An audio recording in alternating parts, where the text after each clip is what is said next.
Boa noite, amigos e amigas. É sempre uma alegria nós podermos nos reunir para estudar este manual de sobrevivência no planeta de provas e expiações. O Evangelho é o nosso derradeiro recurso. É ali que nós encontramos a tábua da salvação de que tanto necessitamos.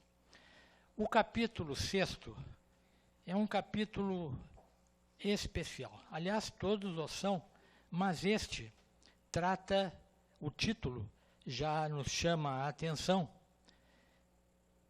É esta colocação aí feita de que vai abordar alguma coisa relativa ao Cristo Consolador.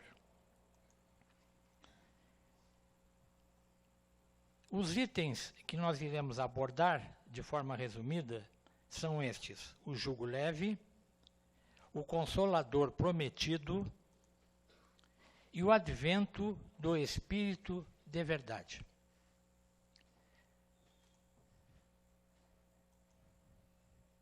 Nós entendemos que o objeto deste capítulo seja o advento do Consolador consoante a promessa de Jesus.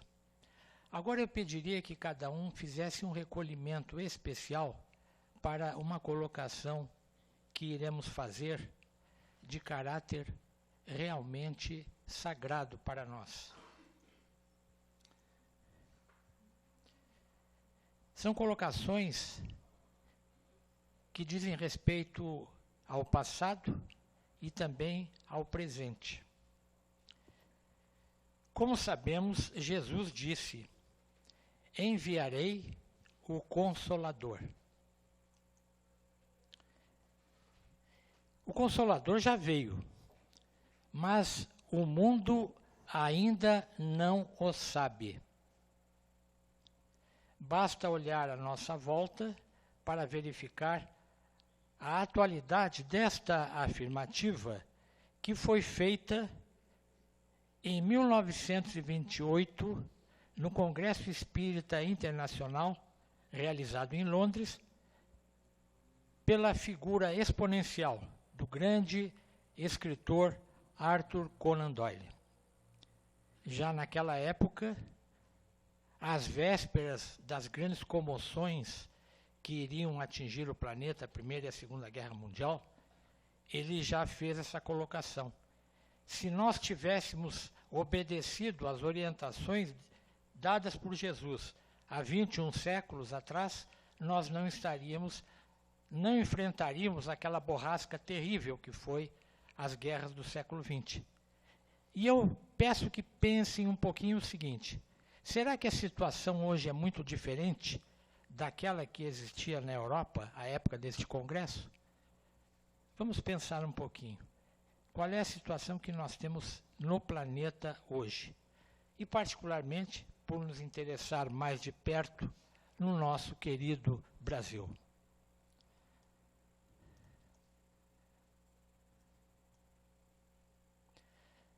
Comecemos, então, falando um pouquinho a respeito do jugo leve.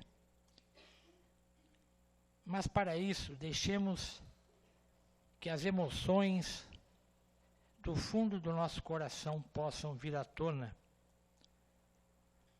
observando uma colocação feita por Kardec numa nota, a questão número 525 do Livro dos Espíritos. Vou repetir, porque nós aprendemos pelos sentidos, quanto mais sentidos, melhor. Olhos, ouvidos. Para o homem, diz Kardec, Jesus representa o tipo da perfeição moral a que a humanidade pode aspirar na Terra. Deus nolo oferece como o mais perfeito modelo, e a doutrina que ensinou é a mais pura expressão de sua lei, porque, sendo Jesus o ser mais puro que já apareceu na Terra, o Espírito divino o animava. O Espírito divino o animava. E por isso, correntes religiosas veem Jesus como Deus. Porque realmente a sintonia dele com o Pai, a harmonia dele com as leis divinas, realmente fazia com que, na pequenez das nossas concepções, o considerássemos como um Deus realmente, como o próprio Deus, aliás. Comecemos então pelo convite que ele fez. E gosto de lembrar que faz bastante tempo que ele fez esse convite para nós. Alguém poderá dizer, eu não estava lá. Não devemos afirmar isto, nós somos reencarnacionistas. Não sabemos aonde estávamos, mas certamente tivemos notícias. Vinde a mim, todos vós que estáis aflitos e sobrecarregados, que eu vos aliviarei. Observem que ele não está dizendo, nem está prometendo, que vai resolver os nossos problemas, mas faz a colocação do alívio tão necessário, que ele demonstrou no Calvário, no momento em que ele, sobrecarregado pela cruz, foi socorrido por alguém que o ajudou a erguer a cruz, a fim de que ele tomasse ar, tomasse uma condição de retomar a cruz e levá-la até o fim. Nós somos também aqueles que precisamos carregar a nossa cruz com dignidade, ainda que não possamos dispensar o alívio sempre para o nosso próprio calvário, digamos assim. Tomai sobre vós o meu jugo e achareis repouso para as vossas almas. Suave é o meu jugo e leve o meu fardo. Nunca um convite foi formulado com tamanha doçura e sinceridade. Jamais na história da Terra, do planeta que nós vivemos, alguém falou assim para a multidão sofrida dos aflitos, que somos todos nós.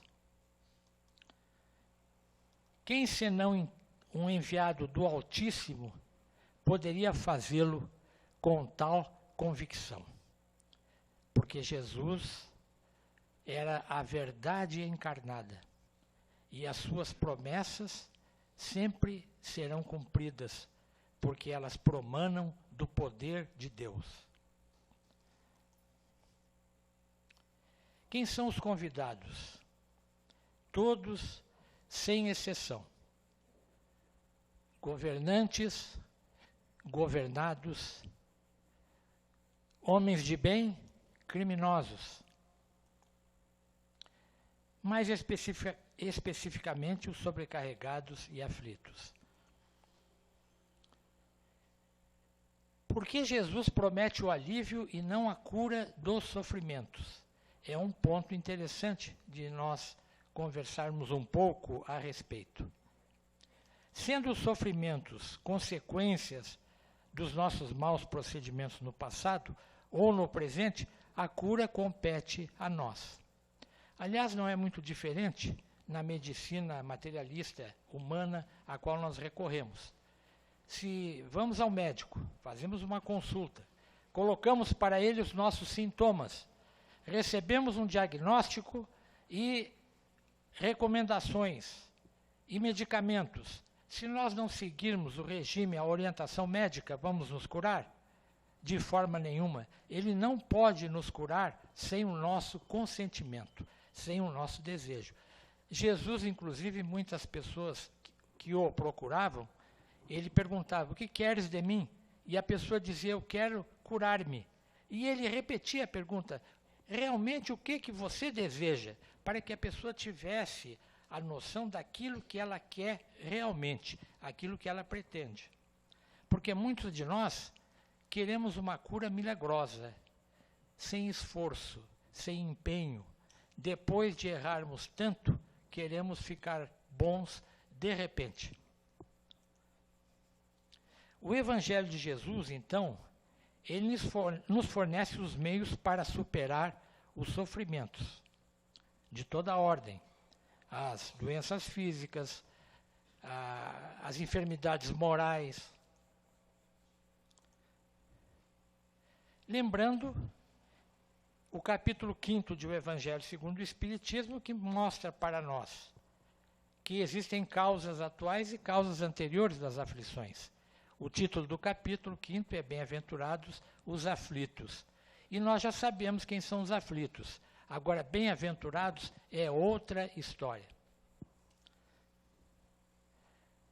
A situação que enfrentamos também diz respeito à natureza do planeta e dos espíritos que aqui habitam, na sua grande maioria, espíritos imperfeitos, e que têm problemas com a lei divina, com a justiça divina.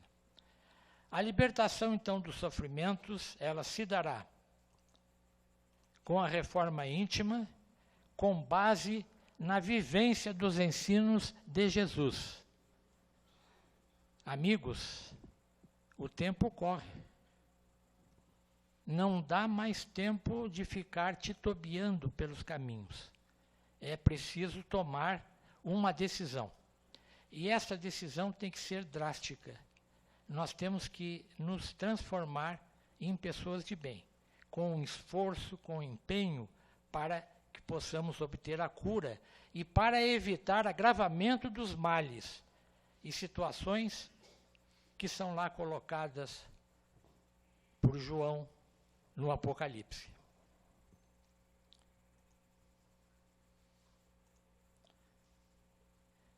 A consolação nós encontraremos, então, na fé no futuro e na confiança na justiça de Deus.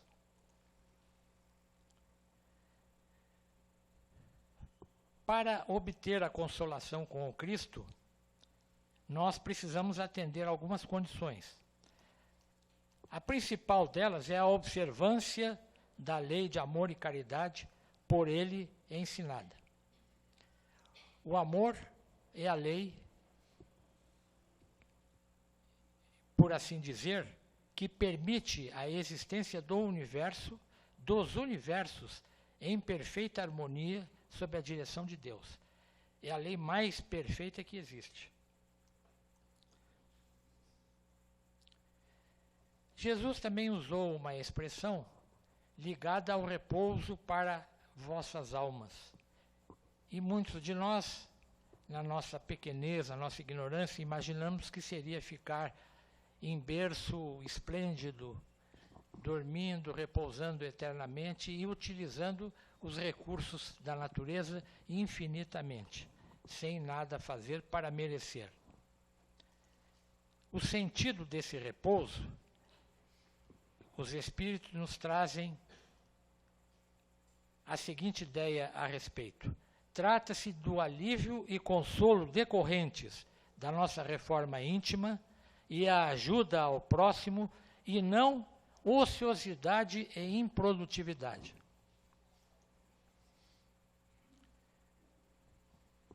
Meu jugo é suave e leve é o meu fardo, disse o Mestre Jesus.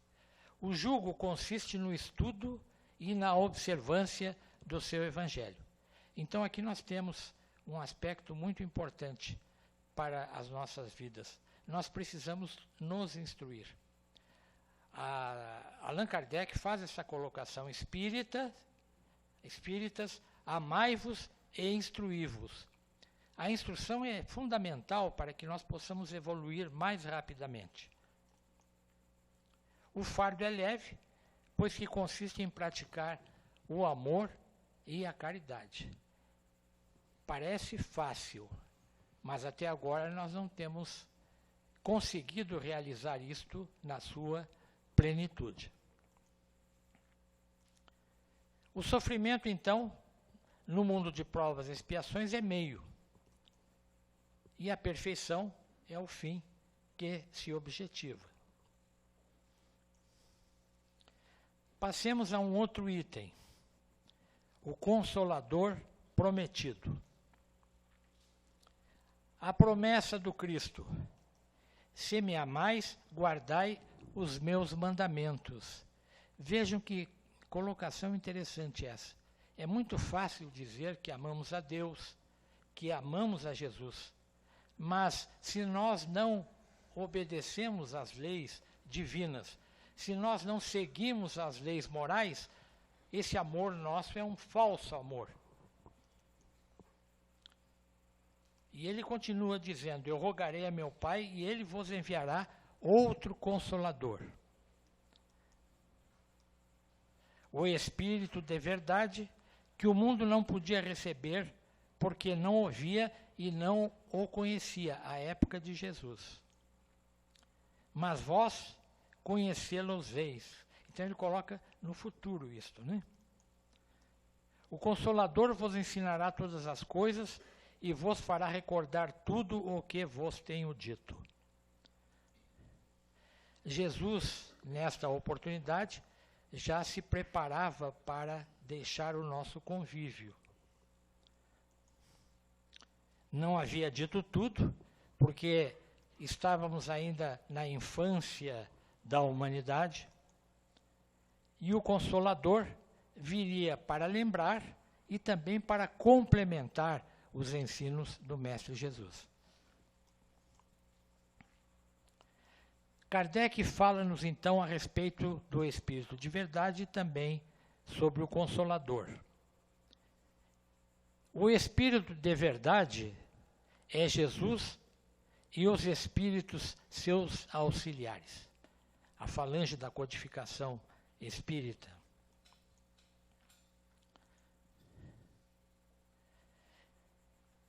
Vamos novamente lembrar, o Cristo é uma figura ímpar na história da humanidade. Houve outros que vieram para nos ajudar, preparando o caminho e complementando os estudos, as orientações dadas. Mas o Cristo, ele foi o iniciador da mais pura, da mais sublime moral, da moral evangélico-cristã que há de renovar o mundo. E isso é dito por um espírito israelita em 1861. E esta mensagem completa está contida no capítulo 1º do Evangelho. É a primeira instrução dos espíritos depois da introdução. Vale a pena estudar o Evangelho. Estudar não é ler, como a gente lê um jornal, uma revista. É deter-se, é penetrar na essência daquilo que está sendo dito, procurar compreender e, sobretudo, trazer para as suas aplicações práticas os ensinamentos que estão ali contidos. Aqui as obras da codificação kardeciana, o Pentateuco. O Consolador, então, é o Espiritismo, e Allan Kardec vai demonstrar isso através de algumas colocações, de argumentos, porque vem a codificação na época predita cumprir a promessa de Jesus. A humanidade agora já não estava mais na infância, estava no mínimo na adolescência, entrando na universidade cósmica do entendimento. Preside o seu advento o Espírito de verdade, o próprio Cristo. Os ensinamentos do Espiritismo, então, abrangem todas as coisas. As ciências que se ocupam das leis da matéria, as ciências que se ocupam das leis do Espírito e a ciência que se ocupa de Deus. É uma trilogia muito interessante. Tudo está contido dentro deste conjunto de elementos que nós aqui apresentamos. Esclarecem de onde viemos, para onde vamos e por que estamos na Terra. Promovem a consolação para todos os sofrimentos. Há uma causa justa e um fim útil. Esse é um ponto também importante que nós precisamos entender. Nenhum de nós está no país errado, no planeta errado, na família errada, com as pessoas erradas. Tudo obedece a um plano, a uma pedagogia divina que promove a evolução das criaturas de Deus, nosso Pai, que somos nós. O Espiritismo, então, realiza o que Jesus disse do Consolador prometido. Promove o conhecimento das coisas, atrai para os verdadeiros princípios da lei de Deus, consola pela fé e pela esperança. Sem fé e sem esperança, nós somos seres desalentados, desanimados, seres tristes, melancólicos, sem condição de sobrevivência, em termos de qualidade mínima de existência. A terceira revelação, ou seja, o Espiritismo, então, não é uma obra que se caracteriza pela presença de uma notável personalidade, como foi o caso da primeira revelação, representada por Moisés, da segunda revelação representada por Jesus. A terceira revelação nós temos uma coletividade de seres, né, de espíritos presididos por Jesus, para nos trazerem, então, digamos assim, um consolo derradeiro e um convite derradeiro para a nossa redenção, para a nossa regeneração. Vejamos outro item, o advento do Espírito de verdade.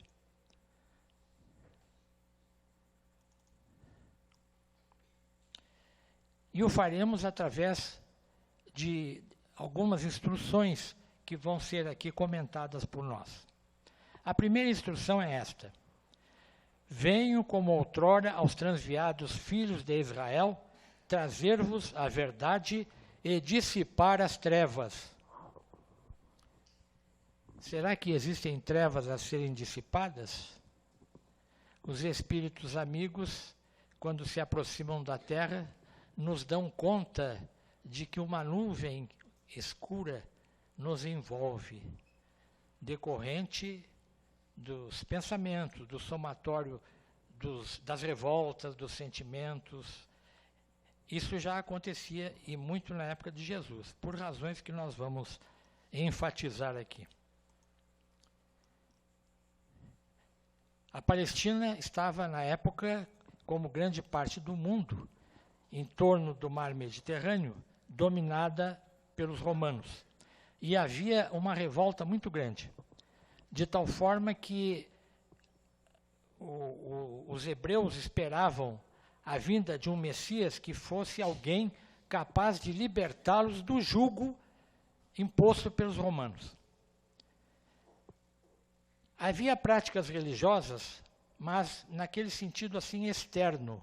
Determinados rituais eram observados, mas sem aquele fervor, sem aquela ligação íntima do coração com a religiosidade, que é muito diferente de religião, né? A religião existem várias. A religiosidade é aquele sentimento que nos liga diretamente ao Criador. E havia também um perigo sério, que era o sincretismo, isto é, a mistura das crenças pagãs com o judaísmo. Ainda hoje nós temos a presença destas possibilidades, né, de sincretismos. A segunda instrução diz que devemos nos amar e nos instruir. Não basta saber. O mundo nunca teve tanto conhecimento à disposição como hoje. A partir do século XVIII, XIX, nós tivemos um crescimento do conhecimento científico exponencial. É uma curva incrível, mas nós não nos tornamos mais felizes por isso. Porque o desamor ainda impera entre os homens. Então, o conhecimento pode significar também para nós uma ameaça de destruição, como é o caso, por exemplo, de uma bomba nuclear. Não é mesmo? Então, nós precisamos também aliar ao conhecimento que é tão necessário, e o conhecimento intelectual ele precede o conhecimento moral, né? E o desenvolvimento moral, mas nós precisamos agora pegar com força na charrua e tratar de fazer a nossa reforma íntima. Na terceira instrução é dito: venho instruir e consolar os pobres deserdados. E aqui tem, de novo, aquelas colocações diretas ao coração dos sofredores. É um pai falando com o filho, com muita ternura, com muito amor, dizendo assim: eu, o jardineiro divino, cultivo vossas almas no silêncio dos vossos pensamentos. Os pais humanos cuidam dos filhos quando eles adormecem. Ficam nas vigílias orando em favor daquelas alminhas que lhes foram confiadas. Imaginemos o Cristo então. Pastor das almas, ele conhece cada uma de suas ovelhas e não deixa que nenhuma delas se perca nos despenhadeiros. Vejam que coisa interessante. Jesus conhece cada um de nós pelo nome. Conhece a nossa intimidade. Conhece as nossas qualidades e os nossos defeitos. Mas, sobretudo, ele confia, ele tem esperança de que nós seremos um dia espíritos puros. Estou convosco e meu apóstolo vos instrui. Aqui é outro ponto que nós precisamos parar um pouquinho e pensar. Kardec não é apenas o codificador da doutrina espírita. Ele é o apóstolo do cristianismo redivivo. É São Tomé que volta para colocar o dedo nas feridas do Cristo para saber se ele realmente está ali de volta. Não é? Essa que é a tradição que nos contam a respeito. É razão. Espírito tão imponente, esse Kardec, que São Luís diz de Kardec que ele é companheiro de andaime. Vejam, então, uma construção de uma catedral, né, seus andaimes, enquanto está sendo construída.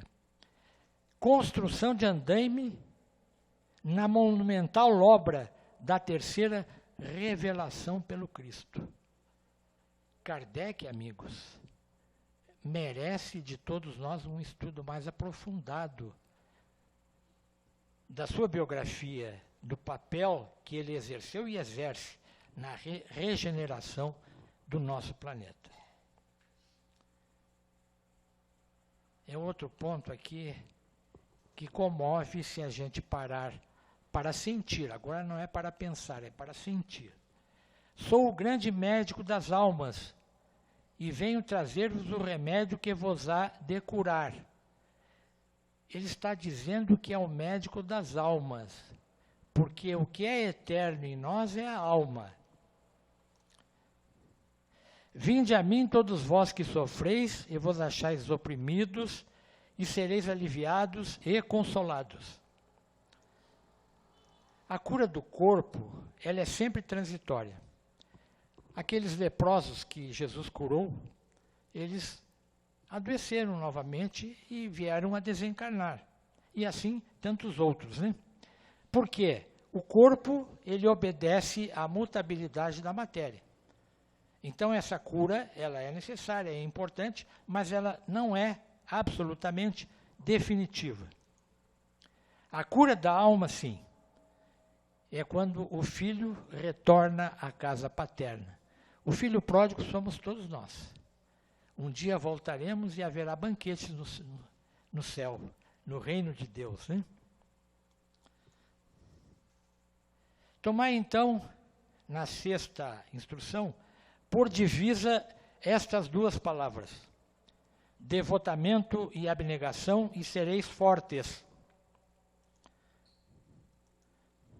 Amar a Deus acima de todas as coisas e ao próximo como a si mesmo. Foi como Jesus resumiu os mandamentos da lei de Deus. E a doutrina dos Espíritos nos ensina que fora da caridade não há salvação. Para concluir, Deus dirige um supremo apelo aos vossos corações por meio do Espiritismo. Escutai-o. O Espiritismo cumpre a promessa de Jesus, lecionando e restabelecendo a verdade divina, a fim de que, nos dias de hoje, o conhecimento não seja frio por falta de amor, e o amor não seja cego por falta de conhecimento. Obrigado pela atenção.